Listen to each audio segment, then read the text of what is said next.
Hi സുഹൃത്തുക്കളെ, ഇത് വയനാട് പുൽപ്പള്ളിയിലുള്ള സാൻഡൽവുഡ് ഗ്രൂപ്പ് ഫാമിംഗ് വെൽഫെയർ അസോസിയേഷൻ്റെ കീഴിലുള്ള ഒരു പ്ലാന്റേഷനാണ്. ഇതിലിപ്പോൾ ഈ ചന്ദനം വളർന്നു നിൽക്കുന്ന ഏകദേശം 1 വർഷം പ്രായത്തിൽ ചന്ദനവരാണ് ഇവിടെ കാണുന്നത്.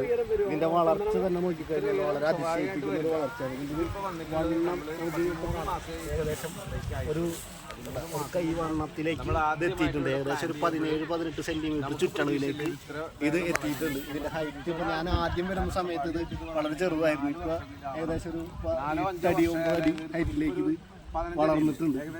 ഇതേപോലെ തന്നെ ഒരുപാട് പ്ലാന്റുകളൂടെ ഉണ്ട്. ഇതുപോലെ ഈ മേഖലയിലൊക്കെ കാണുന്നത് ഏകദേശം 2 ഏക്കറോളം വരുന്ന സ്ഥലത്ത് കാണുന്നത് ഈ കാണുന്നതൊക്കെ ചന്ദന പ്ലാന്റേഷനാണ്. ഇതൊക്കെ ഓരോരുത്തരുടെ പേരിൽ അവർ ആധാരം ചെയ്ത് രജിസ്റ്റർ ചെയ്ത് മേടിച്ചിട്ടുള്ള ചന്ദനമരമാണ്.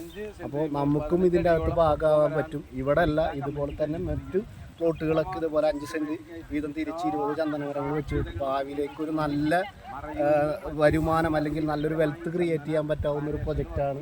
പറ്റാവുന്ന ആളുകളൊക്കെ ഇതിൽ മാക്സിമം ഇൻവെസ്റ്റ് ചെയ്യാനായിട്ട് കടന്നു വരണം. കാരണം ഈ പ്രൊജക്റ്റ് വിജയിപ്പിക്കേണ്ട ഒരു ഇതും കൂടി നമുക്കുണ്ട്. കാരണം എന്ന് വെച്ച് കഴിഞ്ഞാൽ ഇത് നമ്മുടെ രാജ്യത്തിൻ്റെ നമ്മുടെ പൈതൃകമായിട്ടുള്ള മറയൂരത്തിൻ്റെ ചന്ദനമാണ് നമ്മളിവിടെ വളർത്തി വലുതാക്കുന്നത്. കാരണം നമുക്കറിയാം നമ്മുടെ രാജ്യത്ത് ആവശ്യമുള്ള ചന്ദനം ഇപ്പോഴും നമുക്കിവിടെ ലഭിക്കുന്നില്ല. കാരണം ഏകദേശം 2000 ടൺ ചന്ദനം ഇവിടെ ആവശ്യമുള്ളപ്പോൾ പോലും നമുക്കിവിടെ കേവലം കിട്ടുന്നത് ഒരു 100 ടണ്ണിൽ താഴെയാണ് നമുക്കിവിടെ ചന്ദനം കിട്ടുന്നത്. നമുക്ക് ഔഷധ നിർമ്മാണത്തിനും മറ്റുള്ള കാര്യങ്ങൾക്കൊക്കെ ആയിട്ട് ഇവിടെ ചന്ദനം വളരെ അത്യാവശ്യമായിട്ട് മുന്നോട്ട് പോകുന്ന സാഹചര്യത്തിൽ നമ്മുടെ സർക്കാർ തന്നെ ചന്ദന കൃഷിയെ പ്രോത്സാഹിപ്പിക്കുമ്പോൾ ഇതിന് കൂടെ നിൽക്കേണ്ട ഉത്തരവാദിത്വമുള്ളവരായിട്ട് നമ്മൾ ഇവിടുത്തെ പൊതുജനങ്ങൾ മാറണം. ഇത് നല്ല രീതിയിൽ വളർച്ച ഇവിടെ കാണുന്നുണ്ട്. ഈ പ്രൊജക്റ്റ് നല്ല രീതിയിൽ വിജയിച്ചുകൊണ്ട് മുന്നോട്ട് പോവുകയാണ്.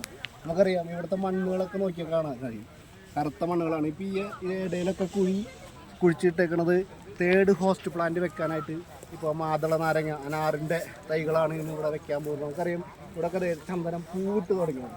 ഇത്ര മനോഹരമായിട്ട് പൂവിട്ട് നല്ല കൊല കുത്തി പൂവിട്ട് നിൽക്കുന്ന ഒരു കാഴ്ചയാണ് നമുക്കിവിടെ കാണാൻ കഴിയുന്നത്. ഇതുപോലെ ഒരുപാട് ആളുകൾ ഇത് വിസിറ്റ് ചെയ്യാൻ വന്നിട്ടുണ്ട്.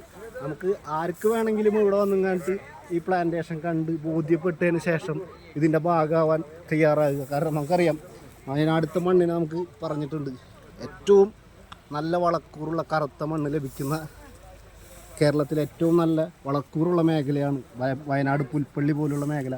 ഇവിടുത്തെ കർഷകരൊക്കെ വലിയ പ്രതിസന്ധിയിലേക്ക് പോകുമ്പോൾ അവരെ കൂടി ചേർത്ത് പിടിക്കുന്ന ഒരു കൃഷിയായി ഇത് മാറ്റുന്ന ഈ കമ്പനി, ഈ പ്രവർത്തനം നടത്തുന്ന മാനേജ്മെൻറ്റ് ഇവരെ മുക്തകണ്ഠം പ്രശംസിക്കാതെ വയ്യ. കാരണം ഇത്രയും നല്ല രീതിയിൽ ഈ പ്രൊജക്റ്റ് ഒരു കൊല്ലത്തോളമായി അതിൻ്റെ പരീക്ഷണാടിസ്ഥാനത്തിൽ ചെയ്തു വെച്ച ഈ പ്ലാന്റേഷൻ നമുക്ക് ഇവിടെ ഒരു മാതൃക തന്നെയാണ്. ഈ മാതൃക നമുക്ക് പിന്തുടർന്നുകൊണ്ട് ഇതിൻ്റെ ഭാഗമാവാൻ ശ്രമിക്കുക.